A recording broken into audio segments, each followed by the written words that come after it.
welcome to another episode of the Saddle Up Show.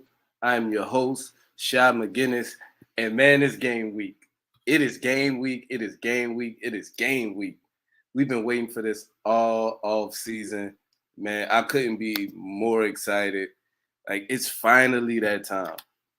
It's finally that time, y'all. Like, we spent this whole off season, and trust me, it's been a heck of an off season. Like, we done went through some things this off season. Everything from the who's gonna be our coach. Oh man, who's gonna be our coach to who's gonna be our quarterback to is he gonna start? Who else are we gonna draft? Like, man, we just had so many obstacles and news things that we had to just overcome to get to this point, even to the latest saga that's been going on. And I'm trying to go this whole episode without mentioning that guy because I felt like I did enough of that last week. And he won't be with us for the first 4 weeks. So I feel like it's no need to touch on it right now. When we get some more news about it, we can discuss it then. But let's talk about the players that is on the field because it's game week, man. And we're going to preview this game. It's just a couple of notes that I wanted to hit right before we get into the game preview. But I see y'all in the chat, man. What's up with y'all? It's game week. You're right, Colin. It's game week. Glad you're here on time. This episode, I know you got here a little late because you was in the gym putting in work. Salute for that. I appreciate you being here. Shout out Joseph Gray. I'm feeling good, man. I'm feeling good, man. It's that time. Divisional game is nothing that gets you more amped than a divisional game, man. Let's hit the like button. I just seen somebody hit the like, but I appreciate it. I just need y'all to hit the like for me. That's all I need. But divisional games always get me excited, man, especially in the beginning of the season. Y'all know we're on the streak right now. We've lost, I believe it's 9 in a row.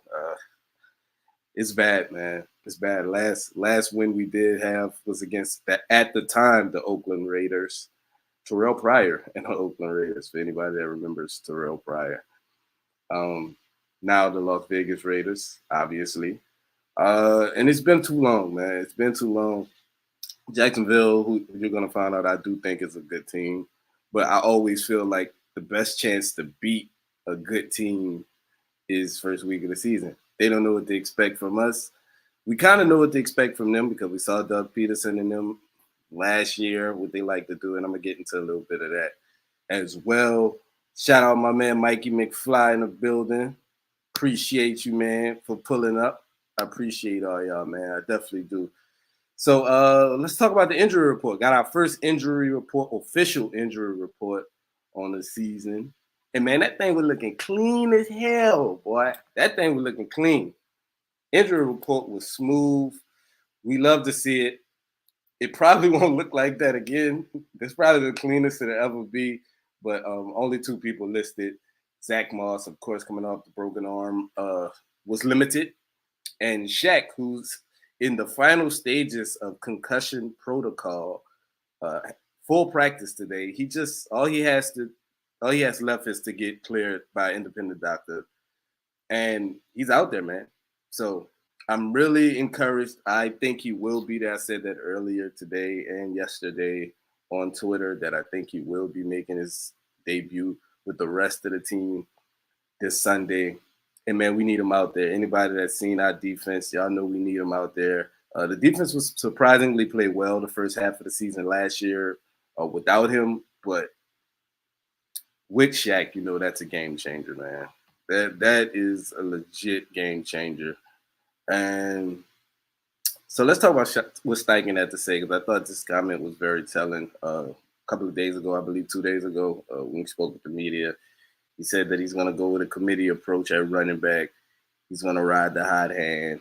And we know that's the way that Steichen really likes to play. That's kind of the way the Eagles play with Boston Scott, Kenny Gainwell, and Miles Sanders last season. We can see a similar approach, at least until we figure out what we're going to do about our starting running back in that whole situation. Hopefully he still, pulls up and plays the rest of the season. Shaq is definitely an X factor. I agree. Our defense definitely will look better this year than it did last year. just off the sheer fact that Shaq will be close. Do you think the Colts will win the game on Sunday? Save that for the end. Don't jump the gun, Mike. Do not jump the gun. What up, Johnny? Johnny pulling up, my dog. Appreciate you.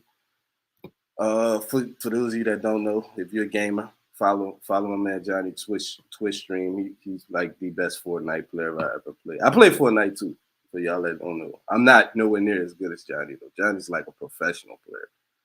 But back to all right. Let's talk about it a little bit. Colts, Jaguars. The Colts will be at home. The Colts are the underdogs. I believe it was 5 points the last time I saw it, or 5.5, depending on which site you're looking at. And we can kind of go through the Jaguars. I just kind of want to run through their team really fast. Trevor Lawrence, we know. All of us know Trevor Lawrence. We've known him since high school, through Clemson, now in the NFL. I thought he showed real signs of progress last season. And he's an ascending talent, man. The guy is really talented. I don't know if he'll get that this year, but maybe next year the guy can become an elite quarterback in this league. Like he's that good. And with Doug Peterson, kind of orchestrating the offense, the sky's the limit for Trevor, man. Really. We saw signs of it last year. We played him twice. We beat him once. So we'll have no problem beating him again, maybe. Running back, they have Travis Etienne. They drafted Tank Bigsby, a power guy, to kind of change up from what Travis.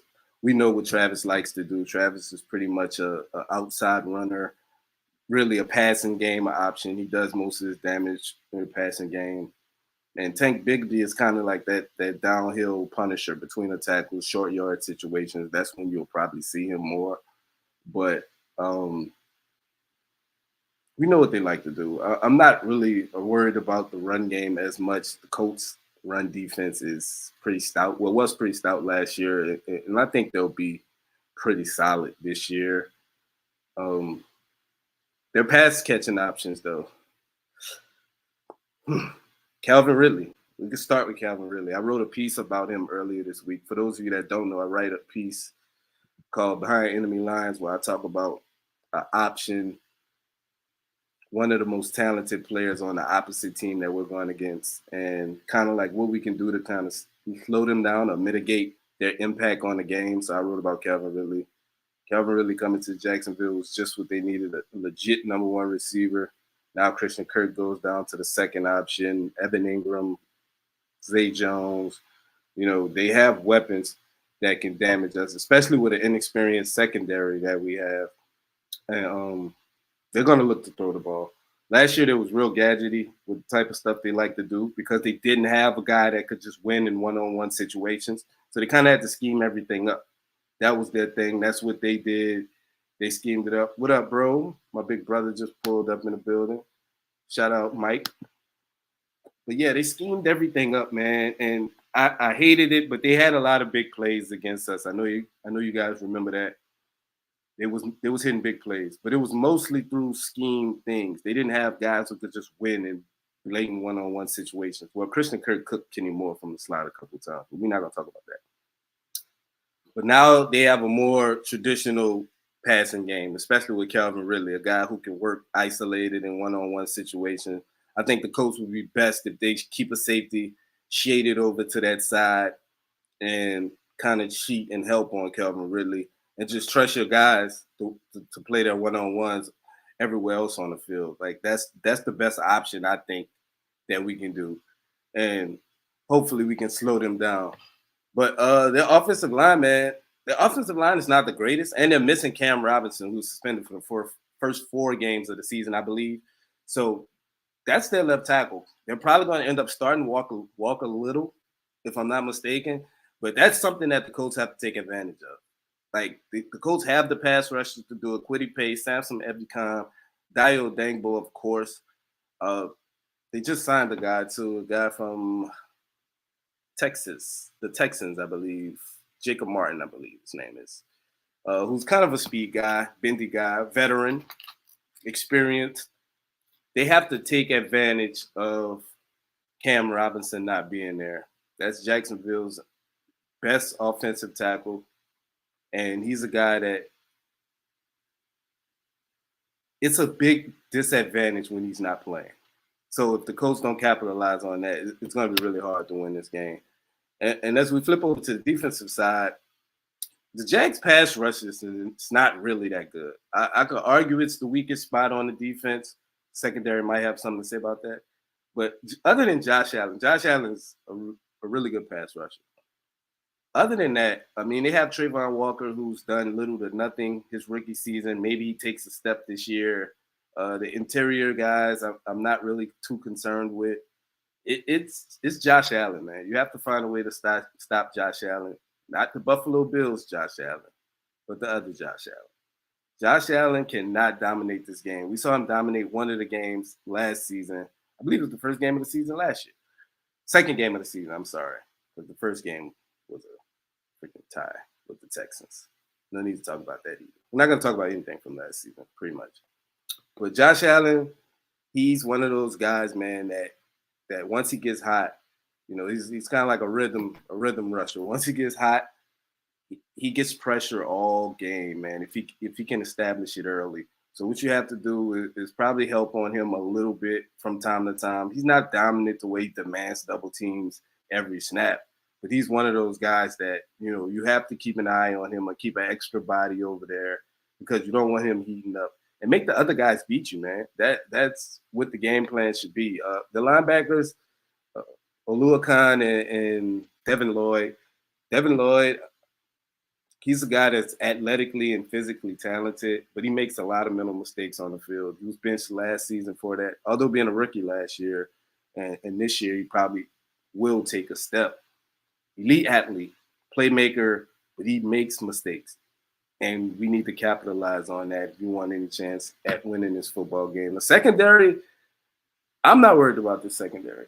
Jacksonville defense was bottom 5 in yards allowed through the air.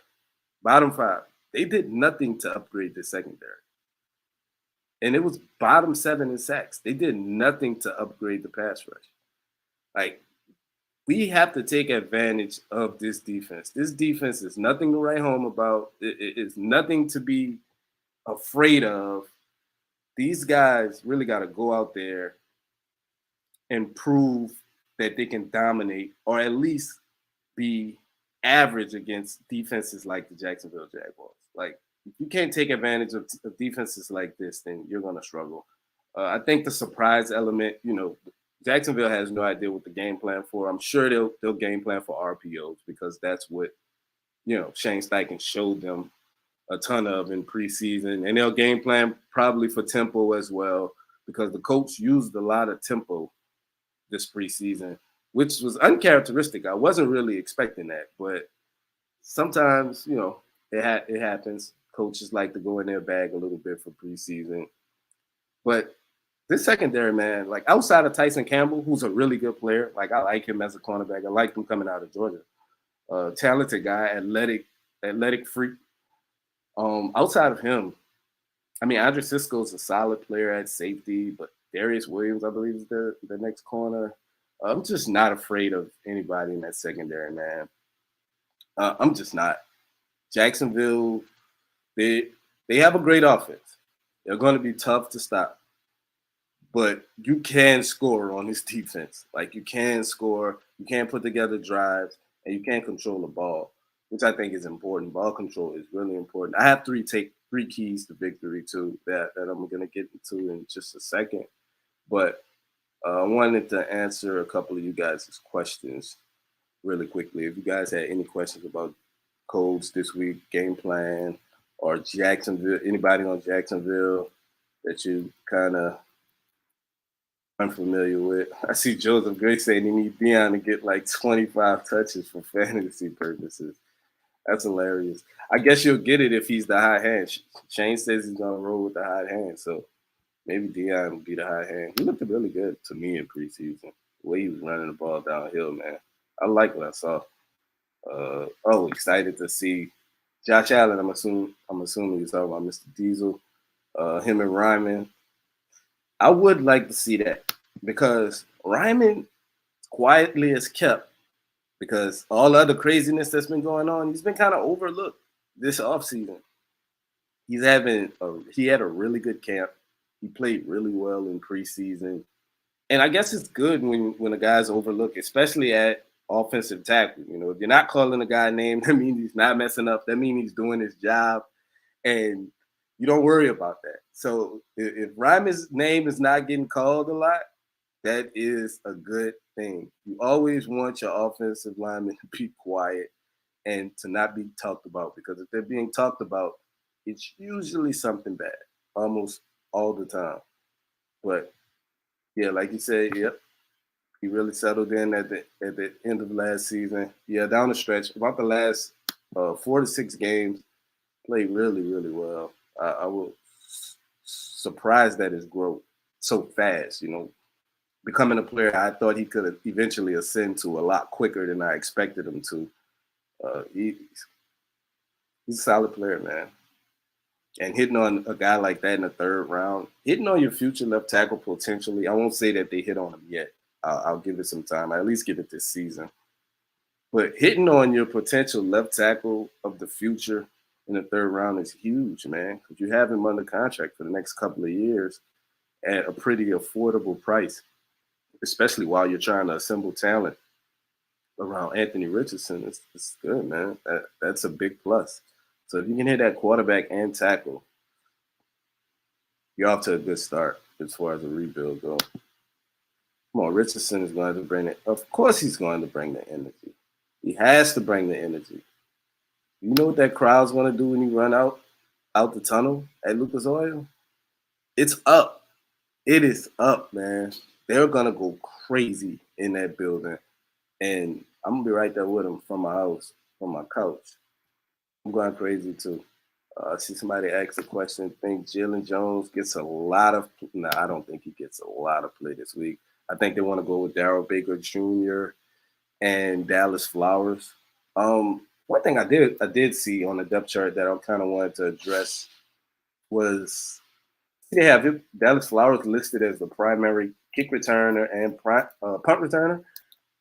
I don't think he wants your starting cornerback as the primary return guy for both of those positions. So I look to see if they give one, if not both of those duties to Isaiah McKenzie, since I think he'll be the backup slot. Well, he's pretty much the backup at all wide receiver positions, because the Colts only have 4 wide receivers currently that's just ready to go. So hopefully nobody goes down and we're not stuck in a bad position.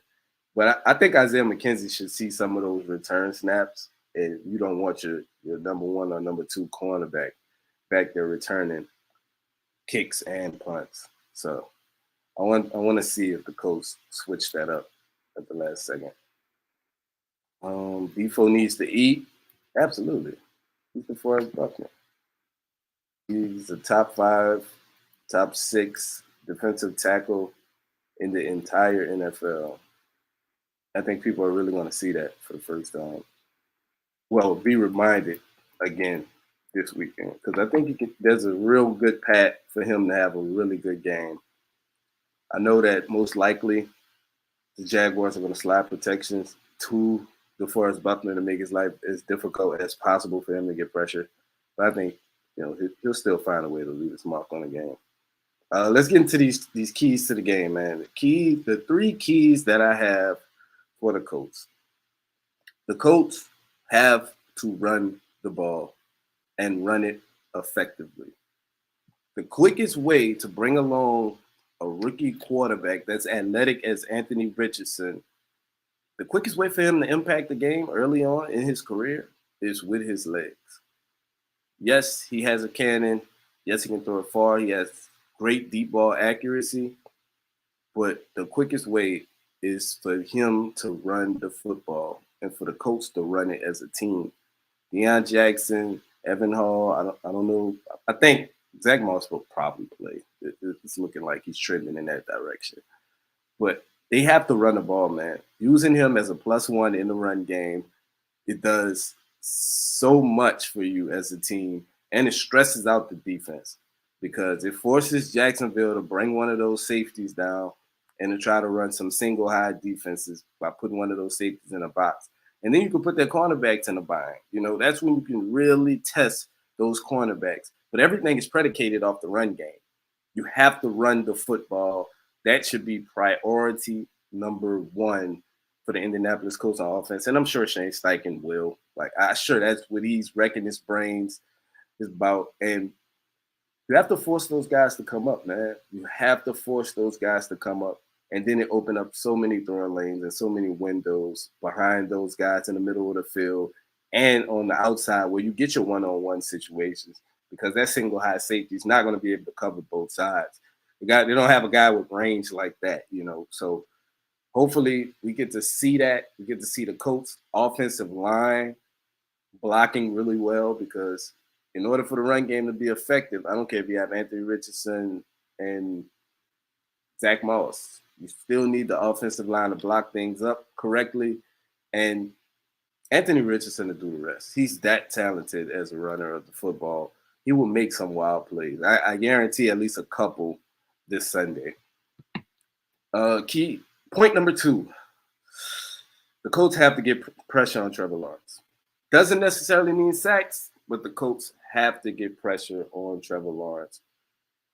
Too many times in the past, and chat, y'all can let me know if y'all remember these games against the Jaguars, even when they had Gardner Minshew, where the Colts played soft coverage and just allowed the quick game and get tore up underneath.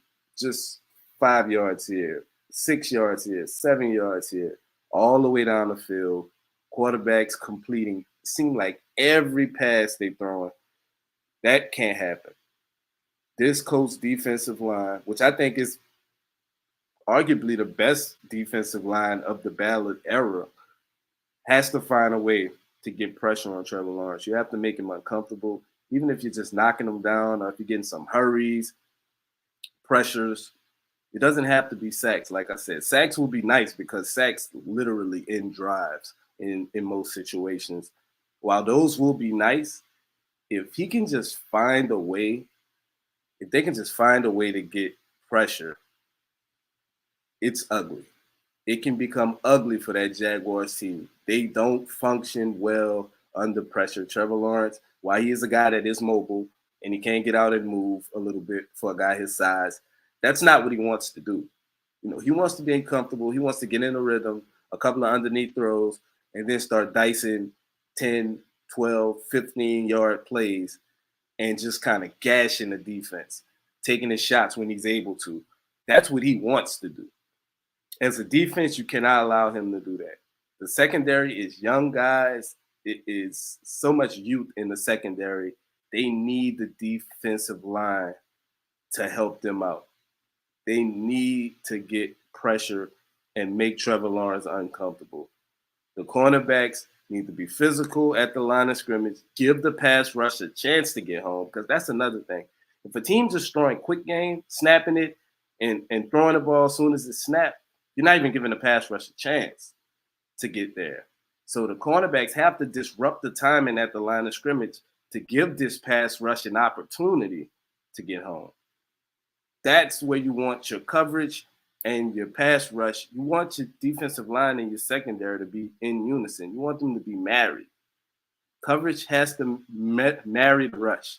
That's what you want. You want those two working in lockstep.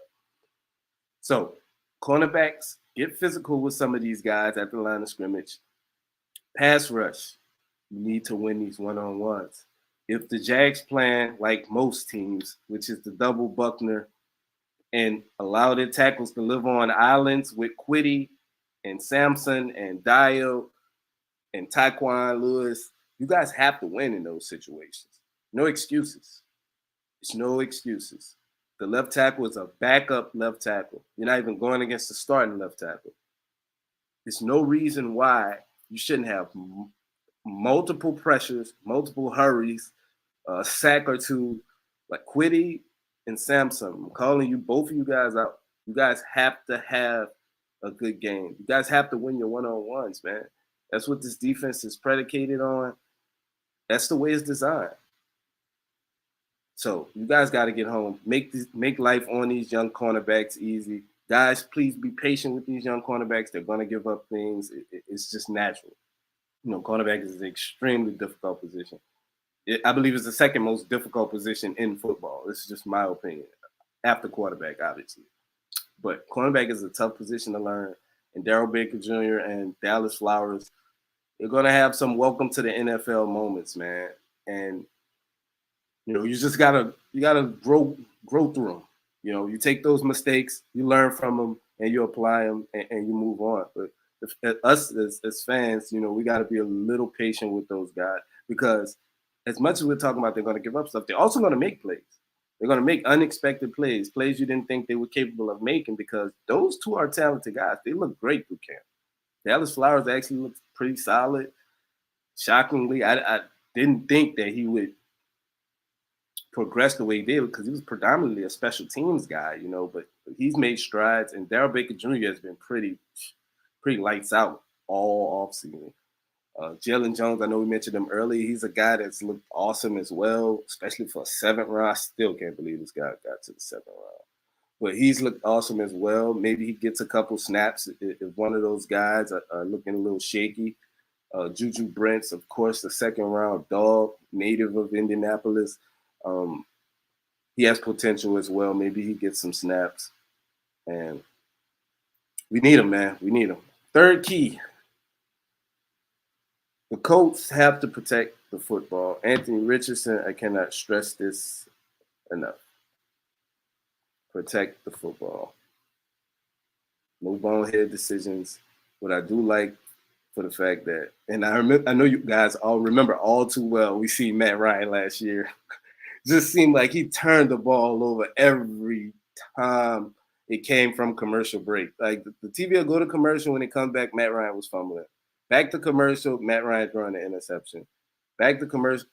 It's like it was a repetitive nature. What I can say is the Colts will not turn the ball over half as many times as they did last year as they will this year, because Anthony Richardson, one thing he has already is great feel in the pocket. If you have a great feel in the pocket, you're less likely to turn the ball over. You're going to tuck that thing. You're going to protect it. You're going to get out and run. You're going to make plays. You're going to get rid of it.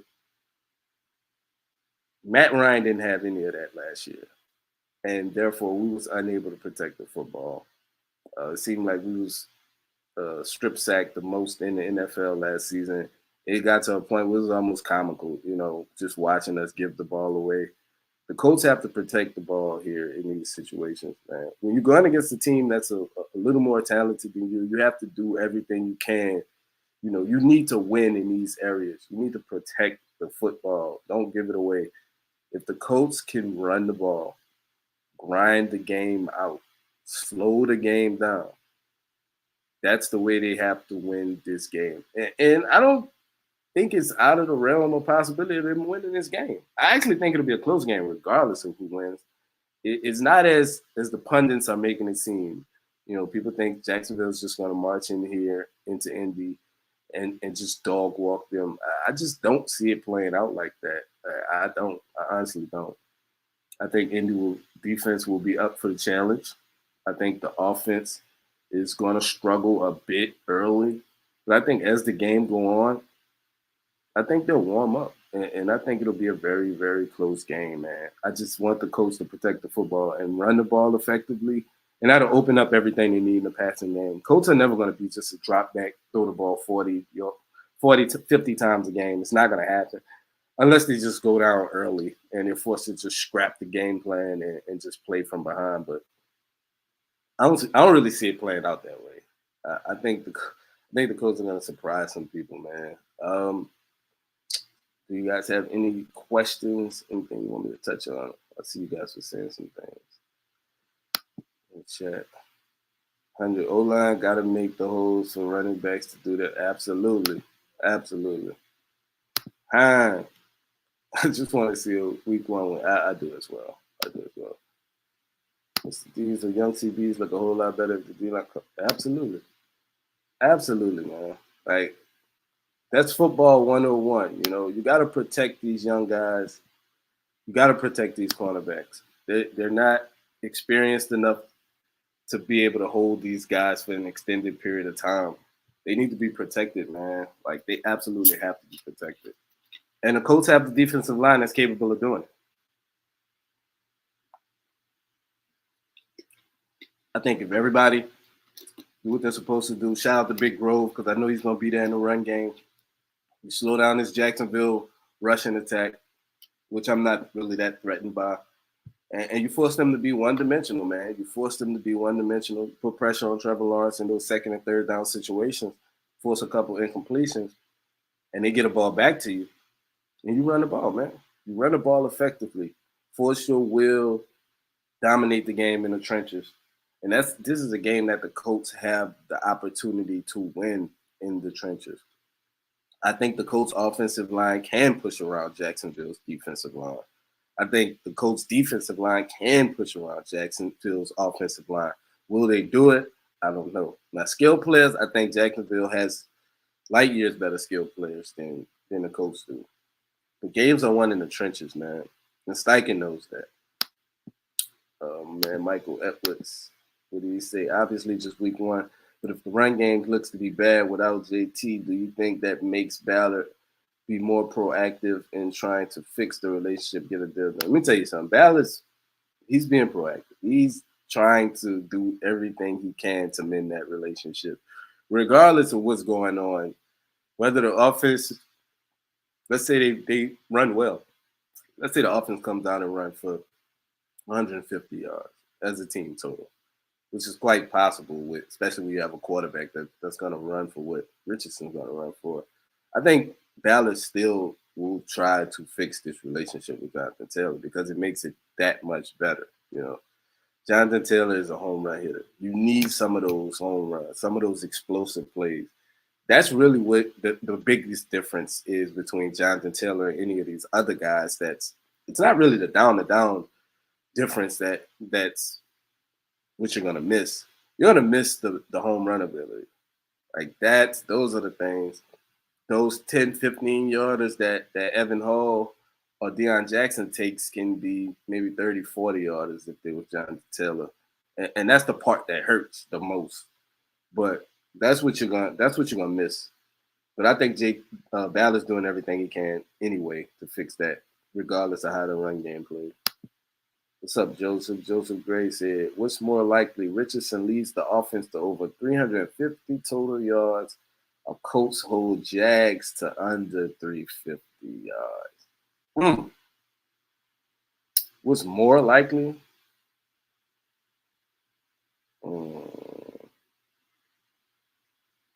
I think it's more likely the Colts hold the Jags to under 350.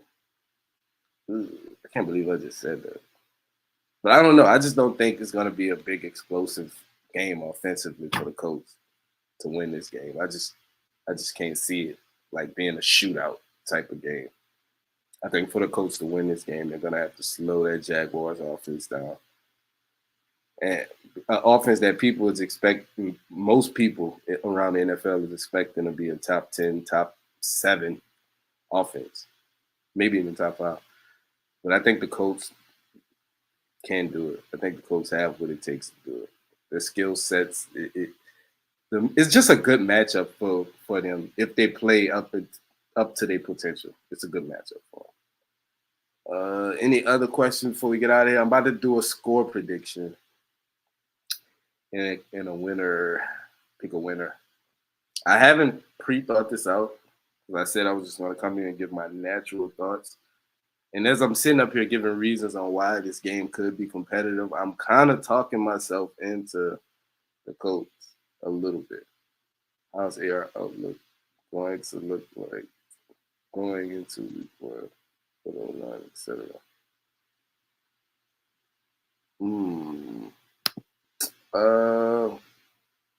I'm kind of confused at the way you worded it. Wise for kind of reworded a little bit. Ask me again. I'm gonna answer it before I close the stream. So for my game prediction, man, I'm an honest guy though. You know, like I predicate myself on how I really feel. I don't lie. I'm gonna go with Jacksonville. 24-20. I'm gonna go 24-20. I think this game will be extremely close. I actually think the Colts will have a lead at some point, a 20-17 lead, and maybe Jacksonville score and leave the Colts with like a last drive for the Colts to be able to score a game with a touchdown. And I think they won't. I think they'll fall a little short. I think they'll just run out of time on the last drive. At 24-20, Jacksonville. Uh, and if the game goes like that, I promise you, I'm going to be really happy if it goes that way. Not really happy as if we won, but really happy with the way they played against a team that's a playoff team to most people, and the team as talented as the offensively as the Jaguars. It sounds so gross saying the Jaguars talented. Man, I'm gonna have to scrub my tongue. Let's see what Rich Wheeler just said. Steichen set a nice tempo with the play calling during preseason. I think we scored 20 plus points. Penalties are a concern with our inexperience. You're absolutely right. You're absolutely right. In some key places, we are very inexperienced, and penalties is something you have to account for. He said, "Don't ever pick against your team." Trust me, man. You have to do this. I have to do this. I can't. How fake would I be if I came on here and said and picked the Colts to win every game? Y'all wouldn't even like that. Y'all probably blew me up on Twitter like, "It's such a homer." You know, y'all know that's not me. I keep it real. 24-20 though. I don't expect a blowout. I hope I'm wrong as hell. Walk off sports talk. What up? I want the offense to show promise and the defense to keep us competitive. I don't expect us to win, and I'll be happy with flashes of the goods. That's where I'm at with it. That is absolutely where I'm at with it. Hey man, if we lose, but Anthony Richardson shows like flashes, like real flashes, I'm talking about. Oh man, that's a win. That's just as good of a win for me. That is just as good as a win. I said, win or lose, take the Colts and the points. Dion says, you got to believe. I definitely believe. I believe the Colts can win this game. I've laid out several reasons why I think the Colts can win this game. I do. I definitely do. Mr. Diesel says, sneaky game breaker, Colin Granson, in my opinion. That is a guy to watch. That's it. That's who I picked. Predict to catch the first Anthony Richardson touchdown. Quick, you guys tell me in the chat before I close the show. I want to see it. Who you guys got for catching Anthony Richardson's first touchdown pass? Who you got? I'm going with Granton. That's my prediction. And I say he do it in the second quarter. Second quarter. Going with Wiseful 4 is going with Downs. CMDSR is going with Mallory. Unexpected. Mr. Coates going with Downs. Hahn is going with Pierce. So first Alec Pierce. Okay. Well, David, shout out David Stair. I see you going with Deion Jackson. Okay, not mad at that. I can see a screen. Walk off sports talk. I got Pierce on a slant late in the first. Okay, call your shot there. Call your shot. You get it right. You gotta remind me. I probably would have forgot by next Wednesday, but you just gotta remind me, man. Screenshot it or something and send it to me. Pittman bodies the defender and spikes the hell out the ball to let the league know he is still here. That sounds so vivid. Like you purely painted a mental picture. I got it. Joseph Gray's rolling with me. He went even more in detail than I did. Granson on a crosser in the red zone, heard it here. Actually, you're second. I said first. But you did go into detail on how you get it. I see. Coach Munson, Pierce first quarter. Hash Mr. J says, Hall, you go Evan Hall. Okay. Michael Edwards said, I got Pittman middle of the first quarter. Coach coming out swinging then if they go in the first quarter. Watch for yeah. If it's downs, I'm gonna go crazy. That is gonna be funny, man. I'm looking forward to it, man. This is an exciting game. I'm praying the Colts win. I'm gonna be watching the game, nervous as hell. As far as what I got going on this week, I probably write a game preview article Or I'll probably write about whatever you guys want me to write about. If you guys want me to write about something or a particular player, anything, just let me know. Hit me on Twitter, at Shaad McGinnis. I'm sure y'all know that. I'm pretty sure you've seen it somewhere in this little ticker down here. But yeah, man, I appreciate y'all for pulling up. We will see y'all next week when the Colts are 1-0, hopefully. And if they are, we're gonna celebrate. We're gonna have us a nice little drink on camera, and we're gonna have fun. We're gonna throw a party if the Colts go 1-0. I don't care who it is. I just want to hear Matt Taylor give the call. Touchdown, INDY. That's a great way to end the show. I will see y'all next week. Peace.